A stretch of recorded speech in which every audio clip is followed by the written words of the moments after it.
Hello and congratulations on getting access to this video course on getting traffic from Pinterest.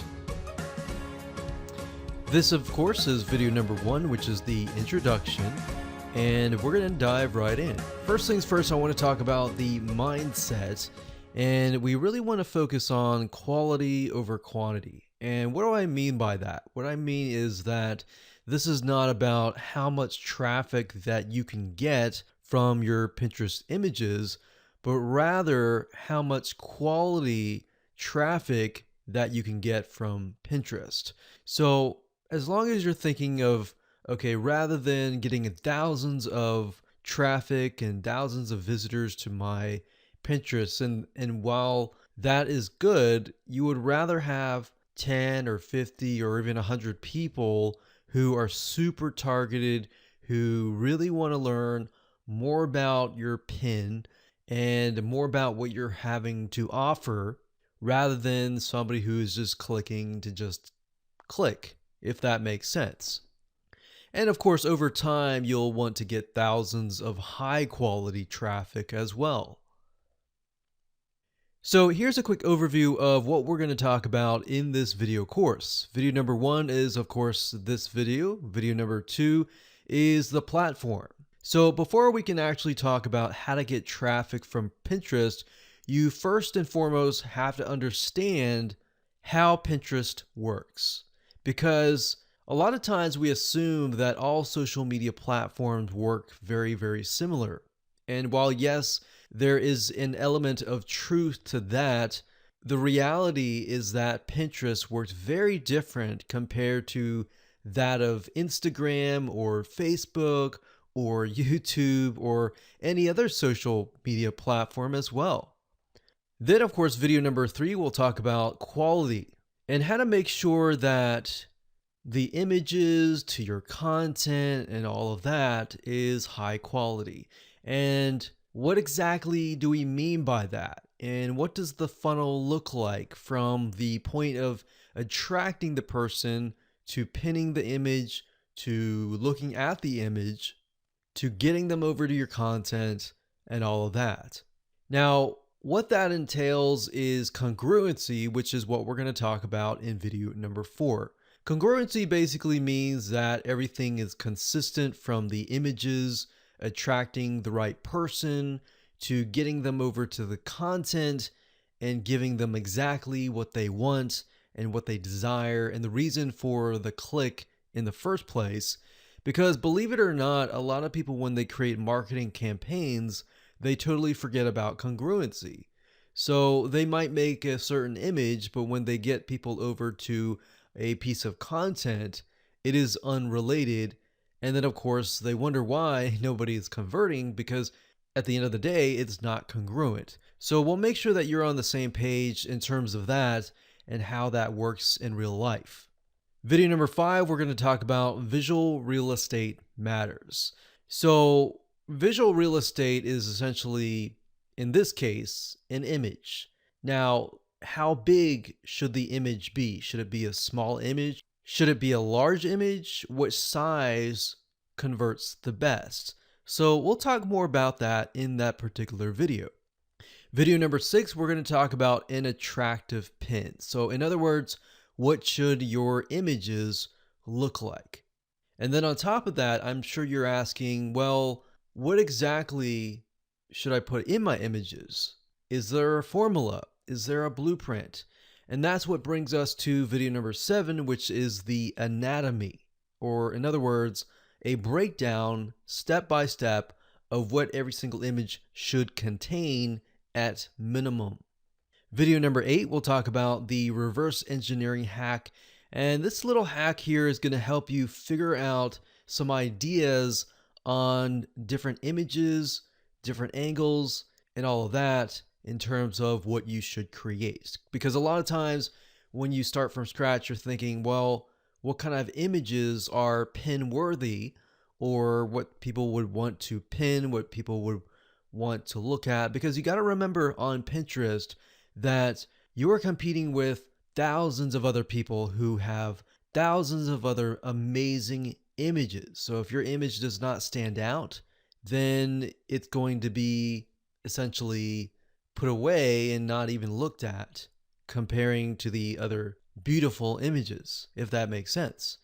And of course, last but not least, we got video number 9, which is pin automation. Essentially, this is a bonus video to show you how to automate the whole tedious, boring, time-consuming process. All right.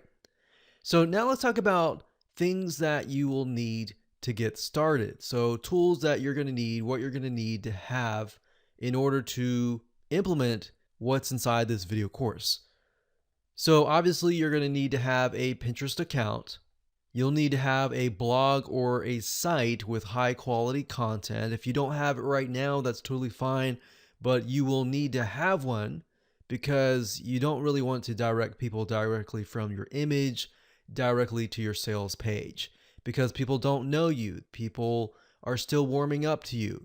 So we'll show you a little bit more in terms of the funnel and how to set up your marketing campaign and all of that.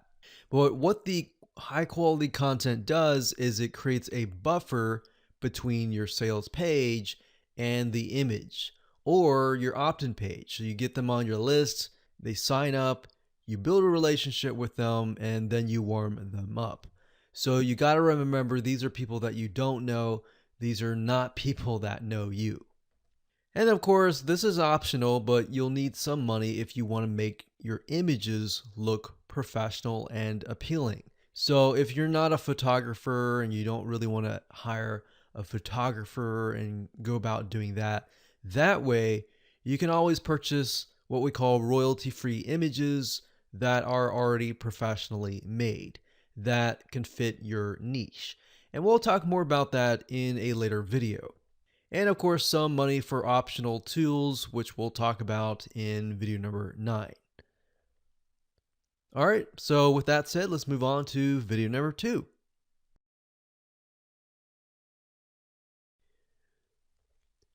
Okay, so welcome back. This is video number 2, and this is the platform. So before we get started, it's crucial that we're on the same page.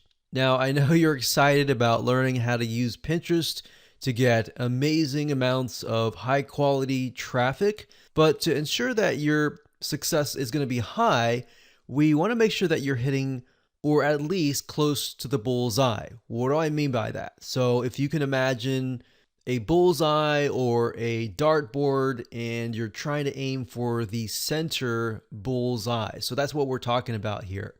Now, you see, before you can get traffic from Pinterest, you need to understand how it works and how it's different from other social media platforms.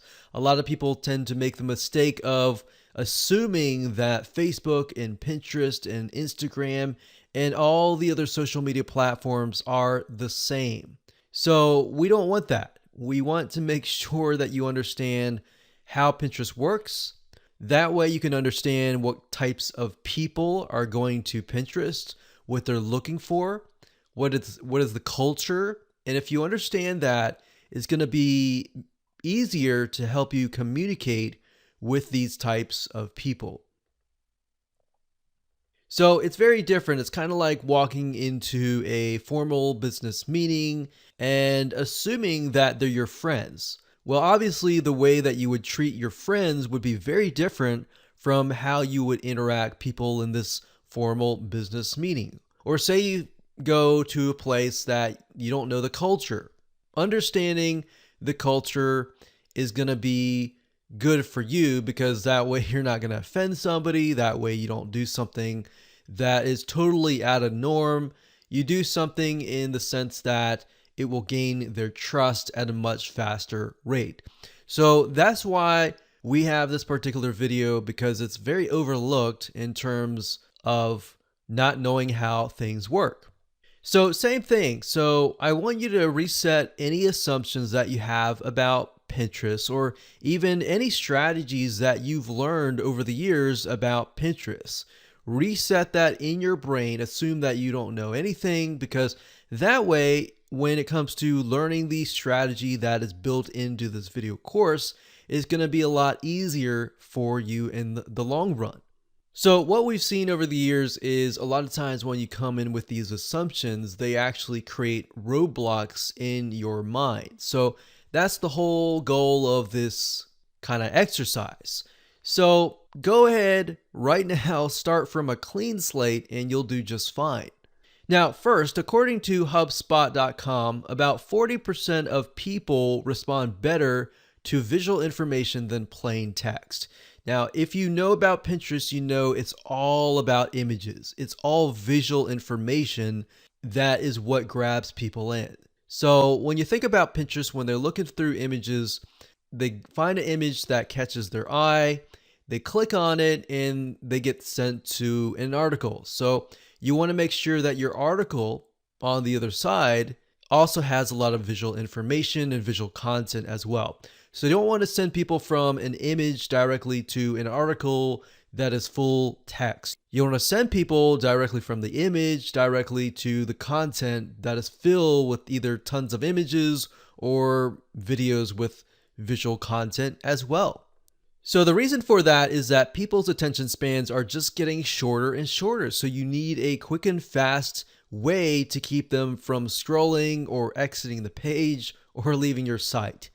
And that's why Pinterest is so powerful, because when it comes to visual information, it grabs people in, it gets them really addicted to the social media platform. So let's talk about what Pinterest is all about. So Pinterest is a place in basics for people in different niches to organize and share their discoveries through what we call a Pinterest board. So obviously, if you've used Pinterest before, you know what I mean. We have different boards that hold different images. So as you can imagine, boards that are extremely specific are often high converting. Okay, so let me give you an example of a generic board versus a highly specific Pinterest board. So a generic board would be something like a desserts board. So you would have everything from like cupcakes, diet cookies, low sugar cookies, maybe gluten-free cakes or bundt cakes or anything like that. The problem with that is it's too generic. Now, that might be okay if your site is a high authority site and it's got a bunch of different things in a different area. Or if it's something specific like maybe basketball board. And while that might work quite well, it will work even better if you have a very specific board. So what we've noticed over the years is very specific boards such as, let's say, low sugar diet desserts, or even more specific, low sugar cupcakes. So for folks that are on a maybe low sugar or even no sugar diet, they're going to be very interested in this, because when they're on this diet, they are eating literally vegetables and things that they're not really eating any cakes or anything like that. And maybe they're doing that for health reasons. And because of that, they are desperate for low sugar desserts. All right. So maybe that's the type of person that you want to attract. So when they click over, they see an article that says, maybe you're on a diet, maybe you're doing this for health reasons, but that doesn't mean that you can't eat desserts. And here's a bunch of recipes, and maybe you can get them to opt in to your email list and maybe subscribe, you build a relationship, and then you sell them later on. But that's how you can essentially attract people who are in a very specific frame of mind. And that is how you will be able to convert people better on Pinterest. So I'm going to break it down. I'm going to dive in a lot more depth in the future videos. But this is kind of more of an overarching view of what we'll be talking about later on.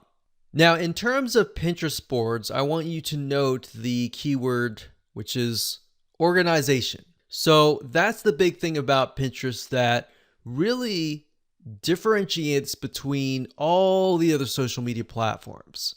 You see, not many social media sites allow you to easily organize content except for really Pinterest. So it's a great place for people who want to learn how to do something to literally organize everything into a board So if somebody is interested in low sugar cakes, they're going to go there and they realize, oh, wow, I can make this, I can make that, I can make this. And you've got so many recipes that people are interested, they click over and they really get hooked on your board. Now, you could, if you wanted to, create a board of different recipes from either from you, from other competitors, and that's fine. Or you could create a board with all of your recipes on there. So in other words, this is a place where a lot of DIYers go. Now, if you don't know what DIY stands for, it's do it yourself. So people who want to look for recipes, they want to create food, they want to look at projects, maybe home projects, they want to see how to do something. They're most likely inclined to want to buy something, if that makes sense. So as you would guess, Pinterest is the place to go from sharing everything from images, videos, content in order to actually do these projects. Whereas on the other hand, if you think about Facebook, for example, a lot of people are there because they want to know what is going on with their friends and family. They're not really there to necessarily learn. So it's a very different platform and a very different culture and a very different mindset. Now, let's be frank and say that Facebook, while Facebook is great, it's not great for organization. In fact, if you think about it, anytime you create a post of an image or a video, it can easily get lost into the feed as time passes on. And even if you think about Facebook groups, for example, you'll notice that even groups are very, very hard to organize. If somebody posts a post, a lot of times in a Facebook group as well, or even a page, it will eventually go down and it's not really a great place to organize. So Pinterest is great for planning, getting inspiration, organizing, and ultimately implementing, which is usually where the purchase happens. So remember, people are going to Pinterest because they're looking for inspiration. They're looking to organize their house. They're looking to learn something. And if learning something usually leads to buying something, you think about people are looking through recipes. They're going to have to buy food, right? And ingredients to make the food. Or they're looking at home projects. Let's say, for example, how to paint a room. They're eventually going to need to buy paint. They're going to need to buy blueprints on how to go about that, how to build boxes or kits and gadgets or crafts. They're going to have to go and buy things. So imagine that. Keep that in the back of your mind and understand that people are there to buy. So in hindsight, 2020, you realize that Pinterest can really produce a lot of sales if done right. So that's why we're going to break things down in the next few videos in terms of the funnel and how your marketing campaigns need to be set up. So with that said, let's move on to video number 3. Okay, welcome back. This is video number 3. So quality is key. Now that you understand how Pinterest works and what type of people use it and their frame of mind and the culture and all of that, let's talk about the images that go to these boards. So images and other visual content must be extremely high quality. Why? Because if you think about it, you are literally competing against thousands of other high quality images. So looking amateur or just throwing up an image just to do that is not a choice. Because if that's the case, your image is going to be ignored. In fact, you need to know how to create high quality images. If you analyze thousands of Pinterest posts and images and the images that are being pinned, you realize they have something in common. And that commonality is that they are high quality images. And not only that, they literally grab people in. They have a call to action. they have specific elements which we'll talk about at a later video when we talk about the anatomy. Now, you can either do this yourself by taking a photography class. In fact, a lot of people that we have noticed that have done really well, they have said that they have gone to take photography classes, they have gotten a really good camera, and they've learned how to take different angles. Now, if that's not something that you really want to do, then of course you can purchase royalty-free stock images from bigstockphoto.com, which is essentially a humongous database of images where you can literally find images of any niche. So if you're looking for images for a baked potato or a chicken parmesan dish, you are more likely to be able to find that on these sites. Now, there are other free sites like pixabay.com or unsplash.com, and you can use these sites to get these images and then of course use an image editor later down the road to make it look good. Now, we recommend that you do all of this later once you figure out and understand what each image should contain. So it's not about just slapping a bunch of images or downloading them from royalty-free stock sites and then uploading them. It's a matter about getting these images and then of course using an image editor, which we'll show you later on how to make it look more fancy. Or you can also hire somebody to do it for you. So if you have products that you're selling, then you can actually send these products to somebody who is a professional product photographer.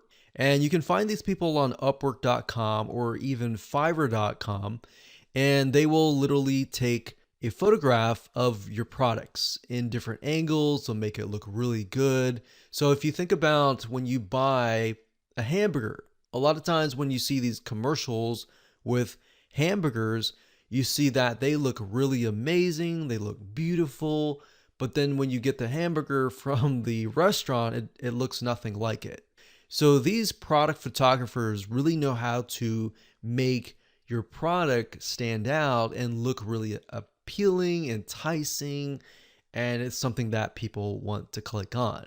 So that's just something to think about. If you don't have the time or any of that to do that, then you can hire somebody to do that for you. So I wanted to make sure that I cover different avenues so that you understand what options essentially that you have. So the point of all of this is that crap does not survive Pinterest. So if you take the photograph yourself and it doesn't look that great, then at the end of the day, it may not convert. So another myth that I want to say is that a lot of times people will say, if you buy this software that will pin thousands of images, you'll get tons and tons of traffic back. Now, some of that software out there is legit and does work, but then some of the software out there that is automated and will pin thousands of images and it'll grab maybe some images from Pixabay automatically and all that. Yeah, that's more of the quantity kind of mindset than quality. So what we're going here is about quality. So if you see a software that is selling you, hey, buy the software and you get hundreds of traffic right away, they might work, they may not, but at the end of the day, we really need to focus on quality over quantity. So rather than doing that, you really want to think about how you can use the right images in your campaign. If you think about how can I get somebody interested in this product, so when they click on it, they get sent to a piece of content that describes and elaborates further of the reasoning of clicking on it. If they click on a link about chicken parmesan, obviously you're going to want to send them to a article about chicken parmesan. You don't want to send them to an article about chicken. Even though they're both chicken, they need to be exact, if that makes sense. So maybe you can send them to a video on how to make chicken parmesan, and you show them how to make it, but you talk about the ingredients, but you don't go in depth. So you say, if you want to get this recipe or the secret recipe, or you want to get some bonus videos and this recipe, sign up here on this free list, and you can give it to them. And if you can imagine, you will attract somebody, you'll build a list of people who are extremely targeted. So basically what I'm saying is, forget about all the software that promises you that you're going to get thousands of clicks to your website. Really focus on the quality of the click, or how you create the marketing campaign first, and how you're going to convert cold traffic into prospective buyers. So another key point here, which I've touched base on, is congruency, is making sure that your image matches your content, which we'll discuss in the next video. Now remember, the image that you put up will attract and excite someone. You want to attract the right person. So really knowing and understanding the demographics, or what your person that you're trying to attract will look like, is really the first step to a successful marketing campaign. So if we go back to the person who might be looking for low sugar cupcakes, that type of person, why are they looking for low sugar? Maybe they are on a diet. Why are they on a diet? Do they have some sort of health issues, or do they have cholesterol or low cholesterol diet? Are they facing a specific problem? You really need to think about that, because if you do, then you can talk about that in your article or your image, and you can grab people in. So you could do something like low cholesterol cupcakes, for example, or healthy desserts for diabetics, kind of thing. So you know, when you attract that type of person, they are maybe going through diabetes or low cholesterol, or specific reasoning. And because of that reasoning, you're able to talk with them, you're able to gain their trust. And in the article, you could say, hey, here's some low sugar cupcakes for diabetics and all that. And that way you can relate to them on a deeper level. So maybe in the article, in the opt-in, in the autoresponder series, you can literally talk to them and say, hey, being a diabetic is hard because you can't eat certain foods, but I want to say that there's certain foods that you can eat and still enjoy life, kind of thing. And that's how you're going to be able to sell. It's not about getting thousands of clicks from your image to your article. It's about getting the 10 people or the 20 people that really understand what you're talking about, because in that way, in that light, they're going to be more open to actually buying from you, if that makes sense. So one way of doing this is to take a look at magazines in your niche. Magazines are really great ways to figure out what kind of images that you can actually use that will excite people. Because a lot of these magazine companies will invest millions and thousands of dollars and hundreds of thousands of dollars into figuring out what actually works with their prospects and their customers and their buyers. So let's go ahead and do that right now. Okay, so to keep it simple, we can go to magazines.com, and you'll literally see hundreds of different magazines. If you click on the all categories here, you'll be able to see the different categories. We have animal pets, we have art, we have fashion, we have all sorts of things. But to keep it simple, I'm going to type in recipe, and let's just see what we get. So we've got cooking, food, and beverage, magazine subscriptions.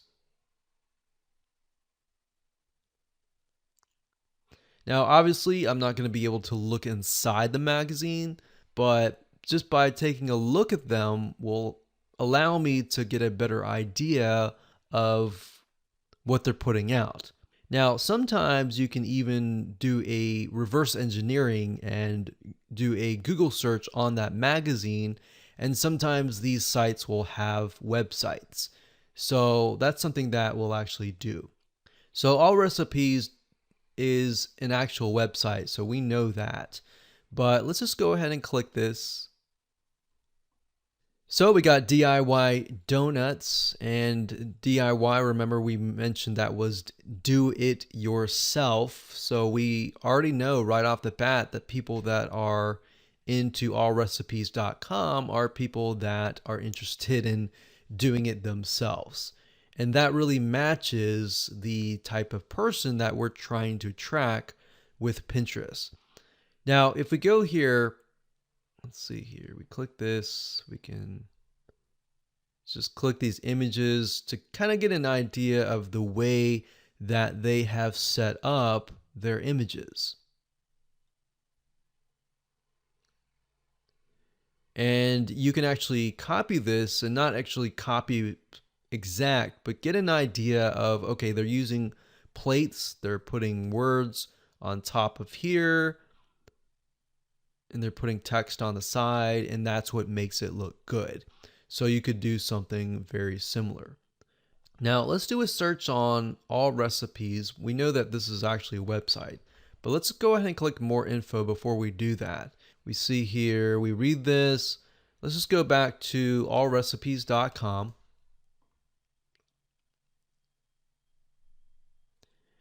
So we can see 12 delicious chicken thigh dinners.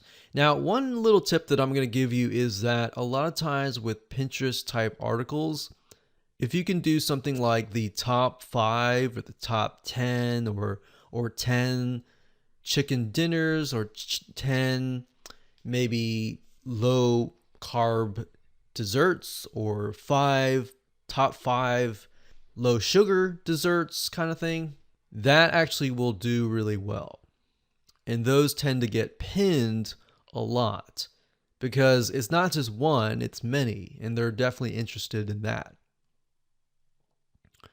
So we can see in terms of the images that could potentially be pinned, they're simply pictures of the food. Now, in terms of images, you can kind of get away with this with food and without any words or anything like that. But by adding words in some sort of call to action, such as want this recipe, click here. If somebody pins that, they're most likely going to click there versus they're just seeing this because they don't exactly know what this is. So you could put the words baked teriyaki chicken on this so that somebody knows, okay, this is baked teriyaki chicken, because not all the time can you take a look at an image and know exactly what it is all about. But if you notice, one thing that I mentioned earlier is that this article is a great example of going from an image to an article that has tons of visual information and visual content. So you can see that this page is literally filled with images. So it's got about 12 images, and in terms of text, very little text. So that's something to keep in mind with Pinterest, is that a lot of people go there looking for images. When they click on an image, they're not looking for a full article of text. They're looking for more images. So if you can do that, that will keep people on your site, and that will get people more engaged.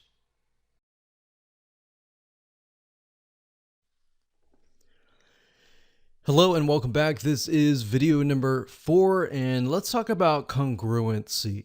So visual content that are pinned must go to high quality written content like blog articles, websites, in order to be shared. In other words, your image should show the end result or the end desire. And we'll talk more about that in just a minute. Your content should partially explain how to achieve the end result or end desire. So whatever you are selling will complete this solution. So let me explain. It should look like something like this. The image is the first thing that people see on Pinterest. They click it because they're interested in it, And we're talking about people that are on the Pinterest site. So not to be confused with people who have pinned the image. So these are people on the Pinterest site that are looking on the Pinterest boards. They see an image that they like, they click it, and then they get sent to a written article. Now, a lot of people make the mistake of sending people directly to the sales page.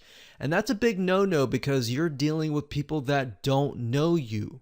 You're not going to go up to some random people and say, hey, can I have your phone number? Or you want to go buy from me. You're going to go up to them and say, hi, my name is so-and-so. And you start to talk to them. You start to realize you have common ground. You begin to build a relationship with them. So same premise here. You're going from the image to a written article to an opt-in or a sale. Now, from the written article, sometimes you can go straight to the sale because somebody who may be looking for the solution immediately doesn't really want to wait. But if you know that they're not looking for the sale, but rather they are somebody who is interested, you can get them to sign up on your email list. And then, of course, from that point on, build a relationship with them. And then, of course, get the sale later down the road. So now to give you an example of this in real life, let's say, for example, that your image shows a picture of a no sugar cupcake. And this is going to attract somebody who cannot eat sugar and has health issues. So kind of tapping into the example that I talked about earlier. This could be somebody who maybe is diabetic or somebody who has a health condition who can't eat sugar. So you're going to have on the image, it's not going to just be an image, it's going to be an image with some text that you can grab them in. You're going to have a good description to tell people what the image is all about. Now, if they click on that image and they get a cupcake, and that is made of sugar, brown sugar, sugar cane, even coconut sugar, they're going to be upset and leave. Or let's say you don't even have any text and it's a sugar cupcake. And somebody clicks on that and then they get sent to an article that is like a no sugar cupcake. They're going to get upset with that. That is why the image is so crucial. It's not just about a beautiful image, but it's an image that has a good description, that has text on it, and that has a call to action. Or worse, they're going to go back to Pinterest and alert everyone else that this image may be misleading or anything like that. And that's just not good for you and your reputation. But if they go to the content and they find out that you've made in this amazing, tasty cupcake that uses no sugar at all and is healthy, guess what? They're going to go back to Pinterest. They're going to tell everybody, they're going to say, hey, I tried this. This is amazing. This is something that you're going to want to try as well. They are going to become your fans. And of course, they're going to become your voice. And essentially, they're going to become your marketers. So you've got yourself a potential customer, a potential person that's going to market for you.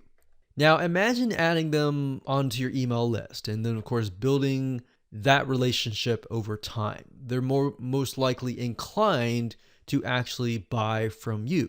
And that is what we call a profitable targeted automation machine by using Pinterest. And that's the goal of today. That's the goal of this video course, is to get you in that mindset so that you understand that this is the power of Pinterest, but it must be done right. So now let's talk about the size of your images. So your images be small? Should they be big? What size should they be? What should they look like? Let's talk about that in the next video.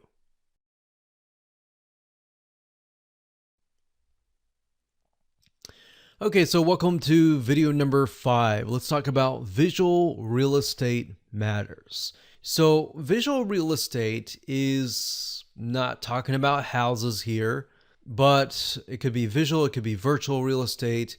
Same thing. Basically, all that means is that the size of your image matters a lot.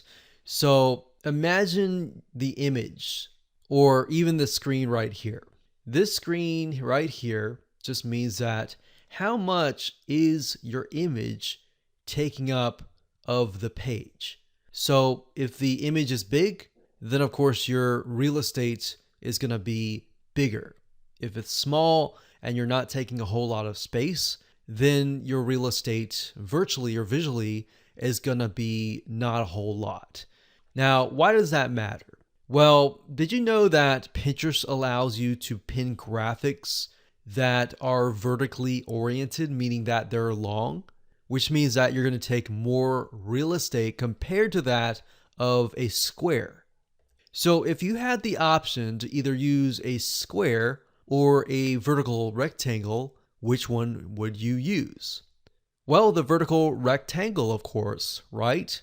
Because not only does it take more space out of the page, it definitely shows up compared to all the other images. And not only that, in addition to that, it stands out. Now, when you're dealing with vertical rectangles, the problem is you need to make sure that your images look good. Because with a square image, you just put up an image, you can put a call to action, put up important information on that and put it up, and that's it. But with a vertical, you begin to realize that you need to really make it look good. It's not just a bunch of images, it's got to look really good. And don't worry about that. We're going to talk about that in just a second. So if you're not a graphic designer, it doesn't matter. You're going to be able to create some amazing pictures. Now, going back to why this is important and why taking up more virtual real estate is important, this is because the more of the page that you're going to take up, the better. The smaller of your image is, the less of the page you take up, and worse, you're going to be overpowered by folks on Pinterest that are using these longer pins, because the longer pin is actually the strategy that will actually work. Now, this is a proven method that we discovered while testing our own images. We found that the longer pins would actually show up on the page. They got pinned more because they were obviously being shown a lot more. And a lot of times, longer pins will allow somebody to look at the image longer than they would a shorter image, if that makes sense. And we figured this out as well with sharing notes with other successful Pinterest marketing campaign owners. We asked them, we said, hey, what is your best size? And they said vertical long pins were their best size. Now, what exactly size should that be? We'll get into that at a later video. So if you spend a lot of time studying other people's pictures and looking through magazine photos, so if you take a magazine from a bookstore and you look through that, you begin to realize what people really want to see visually in your niche. That's why I showed you the method earlier where we looked at the magazines and then we kind of reverse engineered it by going to the website and took a look at that. But if you look at magazines and how they're laid out and all of that, if you can do something similar and lay your images out like that, it's going to be more appealing on Pinterest, because you're going to be competing with everybody else who are mainly just uploading images and that's it. But if your images look really nice and appealing and attractive, you're going to get more clicks. Now, to create a long pin, you have to put a few photos together, literally stacked on top of each other. So if you think about it, a square is just a square, but a longer pin is going to have several squares on top of each other. It might have 3 squares, it might have 4 squares.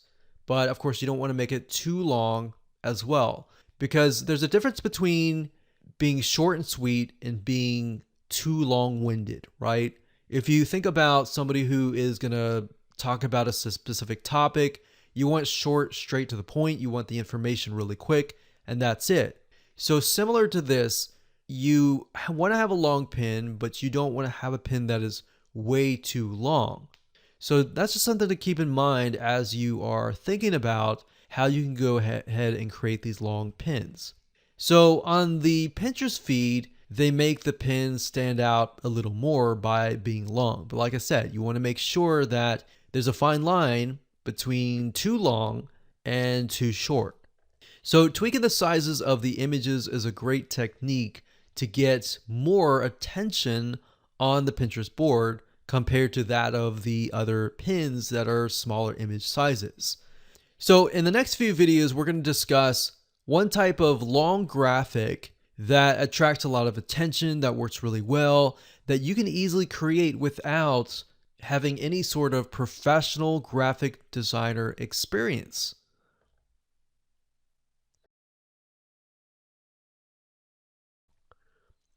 Hello and welcome back. This is video number 6. Let's talk about an attractive pin and what that looks like. So according to a recent article by HubSpot.com, publishers who use infographics grow in traffic on average about 12% more than those who don't really use infographics. So we found the same, that to be true, that after we started using infographics, we started seeing an increase of clicks, and not just only any click, but high quality clicks. Now, if you're not familiar with them, they're basically long vertical images which turns great content into eye candy. Or in other words, you can turn great content, instead of turning it into just a bunch of text, you turn it into a graphic that visually makes sense. Now, there are many different types of infographics, and we'll show you in just a second what they look like and how you can go about creating your very own infographic. Now, this is how many companies take really boring content and make it exciting. So let's go ahead and take a look at some infographics and the tools that you can use to create them. So to give you some ideas, you can simply go to google.com and type in the keyword infographic and go to the images search engine, and you'll be able to see some examples of infographics in general. Now, if you want to niche down and go for a specific topic, you can also type in infographic space and then of course the topic. And then you might be able to see some ideas on infographics that you could potentially create. Obviously, don't copy and plagiarize, but just use it to get some ideas. Now, if we scroll down, you have a better idea of what an infographic looks like. So as you can see here, there are more pictures and more graphics, more statistics, more great looking visual content compared to that of just text. So imagine being able to create one of these and putting them on Pinterest, and most likely you'll be able to really stand out because it's really eye-catching. Now, the question is, how do you go about creating these beautifully created graphics? So there are several ways to go about doing this. You can either create it yourself from scratch. Obviously, that would take too much time. So you wanted to find an infographic template. So you can go to graphicriver.net, and if you go this route, you will be essentially meeting it halfway manually. So you're not going to do it totally manually, but you will be editing a template, typically with Photoshop. Now, if I go to graphicriver.net and I type in infographic food, for example, we scroll down and you're able to see that there are 730 infographics related to food. So as you can see, compared to that of hiring somebody, which typically can run anywhere from $100 to several $100s, because they do take time to create, but they are well worth it at the end of the day. It's only about $8 each infographic, so they can run around $8 or sometimes $5 to $10. Now, if you want the easiest route, the easiest is to simply utilize a tool, and we've used many tools and really come down to one tool in particular, which is called Piktochart.com. That's Piktochart.com. Now, when you go to the site, you're able to create infographics very, very easily. If you click on the infographic here, initially there are many free templates, but if you do an upgrade, you'll get access to a lot of other fancy templates. Now, editing templates is simply by pointing your mouse at something and clicking it, and then of course editing it via either the text or the image. So this definitely makes it easier compared to downloading it off of graphicriver.net, editing it with Photoshop, and then exporting it. And all of these are pre-made, so you have access to typically hundreds. And as you can see here, if you upgrade, it's about 600 templates and new templates every single week. So we've used Piktochart for many years. We have downgraded because we're not really creating as many infographics, but it's great when you're just getting started.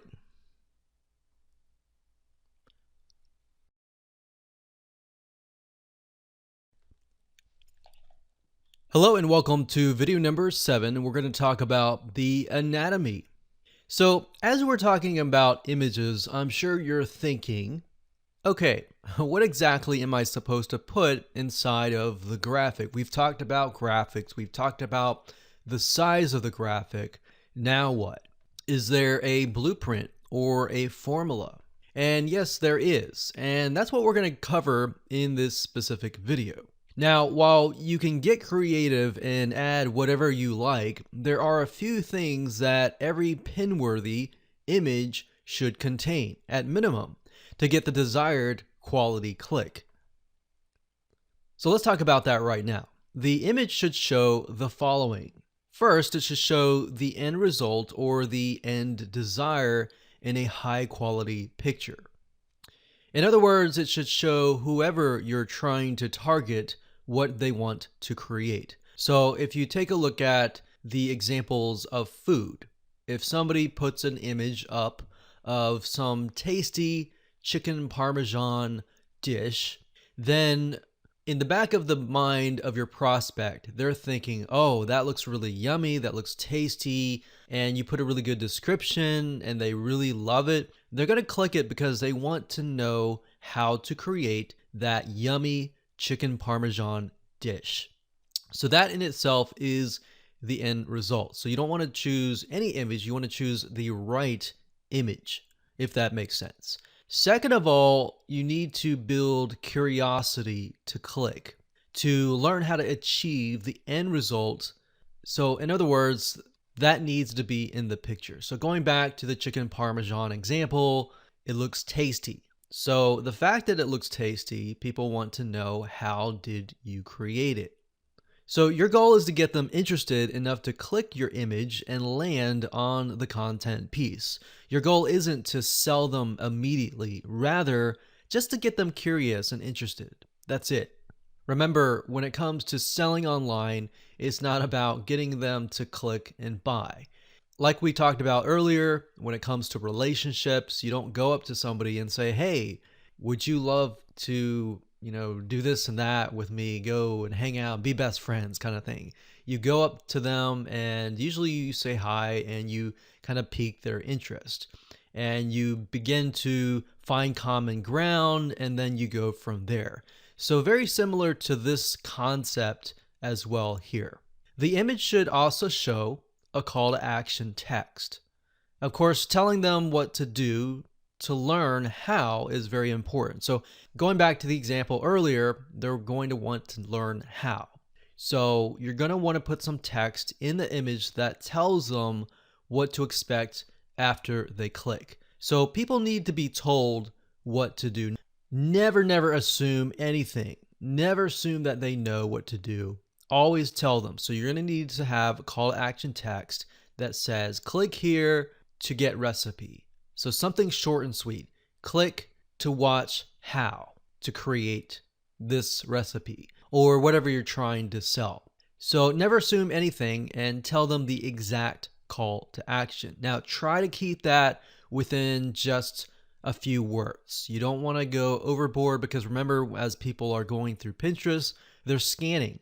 They're looking really, really fast with their eyes on a bunch of images. So whatever image grabs them in, and not only that, tells them what to do to get what they want, they're going to click. So at the end of the day, you want something that people can save or even share with their friends or their family. Or they just pin it and then they share it in their board, in their group, and then their group finds out about it, and then you get more traffic. So that's why you want to really set this up carefully and correctly. Now, of course, not only is the image important, but you really need to have a good description within the pin. So adding a really good description about the chicken parmesan dish, you can say this is easy, this can be created within less than 30 minutes, and this is how many calories. It's a low calorie diet, low cholesterol diet, something that's appealing to your audience. So if you know your audience, which goes back to why it's very important to understand who is going to click and what do they face in real life. So let's say, for example, that you have an image that says no sugar cupcakes, and you are targeting people who are diabetic. So you want to put the call to action with that, and then put that in the description. You can say, if you're diabetic or if you are on a specific diet where you're not supposed to eat sugar, then this tastes really good. It only takes this amount of time. It'll save you money too because it doesn't cost a lot of money. It's only like 3 ingredients. So it's easy, cheap, and it's fast. So those elements, actually, if you utilize those elements in your copy, in your description, those are elements that people want to know, because people don't want to spend a lot of money typically, and they don't want to spend a lot of time because time is money. So again, if you talk about recipes, it needs to have a very good mouth-watering description of what the finished dish is like and what they're going to expect if they click on it. You always want to be transparent and tell people a little bit of what to expect on the other side. So when I mean other side, I mean when they click, they are sent to a piece of content. And that will actually help your conversions, and it'll also help gain trust because people will realize that you're being genuine. You're not hiding anything or anything like that. You are telling them up front what to expect, and when they click on that, they are more likely to trust you. So transparency is very, very important. Being authentic is really important as well. Now, another example is if you look at popular restaurants. These popular places have really good menus with really good descriptions of the food with pictures. So they do a really good job. And if you think about it, people go in the restaurant, they're ready to buy, but they're interested. They don't know exactly what to buy, but they look through the menu, they see what they like, they buy it. So looking at these, because it's more of an instant buy, these are really, really good to look at. So menus from popular restaurants, the next time you go out to take a look at how they do it and pick a restaurant that is doing really, really well. Now, sometimes you can go on Google and do a search on the restaurant and find restaurants that you really like that are doing well, and look at them, see if they have a menu on their website and see how they've laid things out and use those descriptions. But if you keep with what I talked about in the previous slide, which was saving time, saving money, and not as many ingredients or not as many steps, those elements actually can help convert really well. So there is some element of sales copywriting in there. Basically, making it sound even more appealing using words is key. So you're having the image, getting them to attract to look at it, and then you got the description that kind of closes the deal to get them to click. And then when they click, you got really good content that is congruent to the image, and they are impressed. Because the reality is not many people do that. So if you're one of the few that do that, you're going to be ahead of your competition. So like I said, even though the visual is great, you really need to back it up with a good description as well. All right. So with that said, let's move on to video number 8, and we'll talk about a reverse engineering hack that will help you in getting ideas on what your images can include.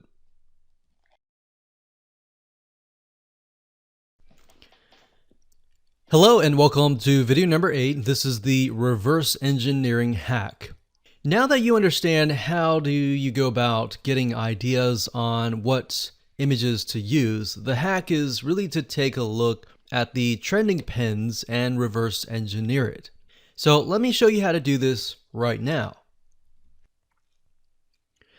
So applying this hack is very easy to do. All you have to do is simply go to 2 sites. The first one is, of course, Pinterest.com. And the second site I'll show you in just a minute. So if you go to Pinterest.com and up at the top, you want to enter the search term. And in this case, since I was talking about chicken parmesan earlier, I decided to stick with chicken parmesan recipes. Now, as you go through here, I want you to point at and want you to think which one actually stands out. So these are just images, and you'll notice that a lot of people, they just upload images, and images look great and they definitely will get clicks. But if you scroll down, this one here has not only a good image, but they also have a good title. So if we scroll down further, this one has an image and they also have text, and it doesn't look horrible, but if you scroll down further, you get the idea that just putting text on an image doesn't really work either. So taking the photograph, if the person who took this photograph here maybe took it on the side, it would look better. And maybe they used something like PictoChart to create an infographic or an editing tool to make things look better. And we'll talk about tools that you can use to make things better in just a minute. But if you scroll down further, you begin to see images that really catch your eye. So this one here, this one has an image and then text and then an image, but the text looks really good. So if you scroll down further, the one on the left-hand side here looks really good as well. So by doing a little bit of research and doing a little bit of reverse engineering, you can get an idea of what is actually doing well. Now, I want to pause for a minute and just tell you a tool that you can use to create these simple graphics. So if you don't want to create an infographic, that's fine. But if you want to create something simple like this, then there's a tool called Canva. So that is canva.com, canva.com. And as you can see here, you're able to create really beautiful pictures without having Photoshop. So you can edit this anywhere you are as long as you have access to the internet. Now, what's nice about Canva is you're not limited to just posters. In fact, if you go up here, you're able to see the different templates and designs. So if I go back one page and I go to features, you can see the document types of the cars, logos, flyers, banners, reports, resumes, postcards, proposals, infographics as well, book covers, newsletters, all sorts of things that you can create, magazine covers. You can even go further and create your social media graphics as well. But that's going a little bit on a different route. So now that you know a tool that you can use to create nice looking graphics aside of PictoChart.com, let's head back on to Pinterest.com.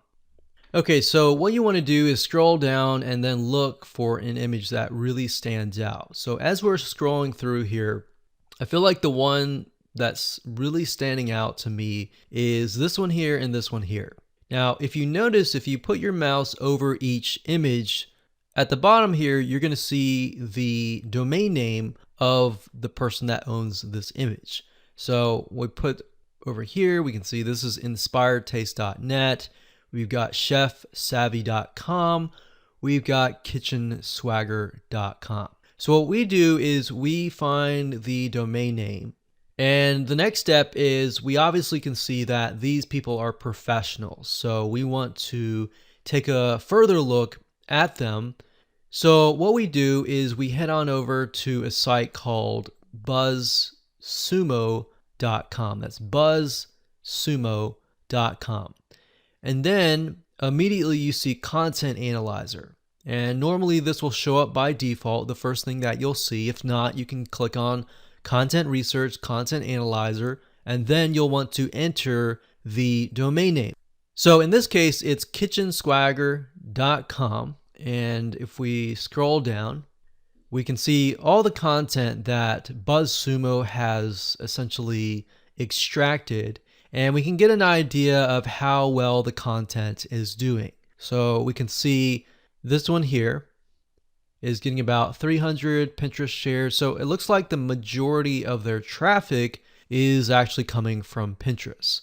And that's a good sign because that tells us that the way they've created their graphic is a good sign that tells us and confirmation that their images are working and people are sharing their content.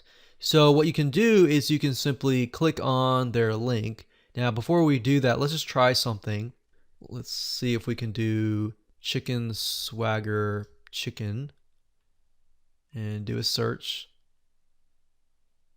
So that doesn't really give us the data. We're looking for the chicken parmesan. But anyways, it looks like they're very consistent.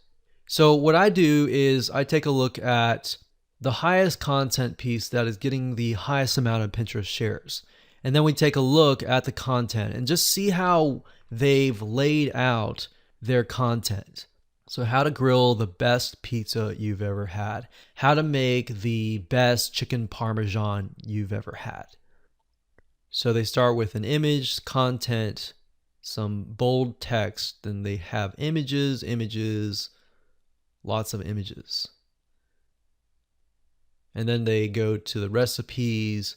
So what you're trying to do here is get an idea of why people are pinning it and how you can apply that to your own content. Obviously, you're not plagiarizing or copying them. You're simply getting ideas on how you can lay things out for your own site. Because what we found is that with Pinterest, a lot of times the content for a specific demographic, a specific audience, a specific niche can be very different than other audiences and other niches. So that's why taking a look at your competition, essentially, and what is actually trending and which one is getting good Pinterest shares and all of that, and then stick with that. So that's a very simple hack that you can apply. So as a recap, number one, go to Pinterest.com, do a search for your niche or specific image that you're searching for, and then take a look at the best image, and then go to BuzzSumo second of all, that's step number 2, and then type in the domain name, and then take a look at their highest Pinterest shares, and from that, take a look at how they've laid things out on their blog or their website, and then try to take a look at a few again and see if there's a similarity and a commonality. So that's it, and hope you enjoyed that. Let's move on to the next video.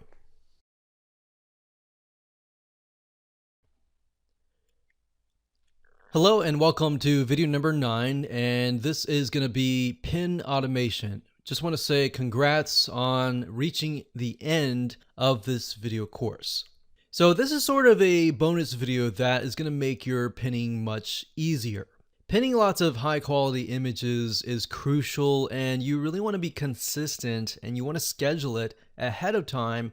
That way you can schedule weeks in advance, and then you can focus on the long term as much as possible. And by doing that and by being consistent, that will actually help you get a good amount of traffic if you followed this formula.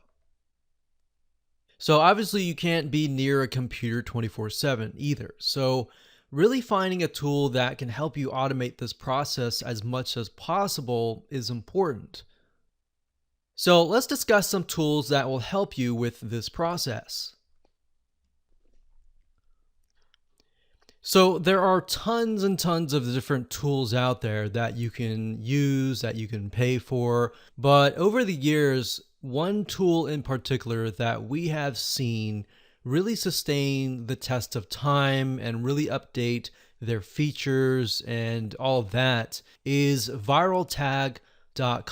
So as you can see, it says the #1 social media marketing tool for sharing visuals. So it's not just for Pinterest, it's for other social media platforms as well. But in terms of utilizing this with Pinterest, it's actually very, very good. So you can schedule unlimited posts so they don't charge you per post. You can recycle evergreen content, you can collaborate with your team, and best of all, you can analyze what is actually happening. We found that there's some tools out there that will post stuff, but you have no idea on earth what in the world is actually working and what in the world is actually happening.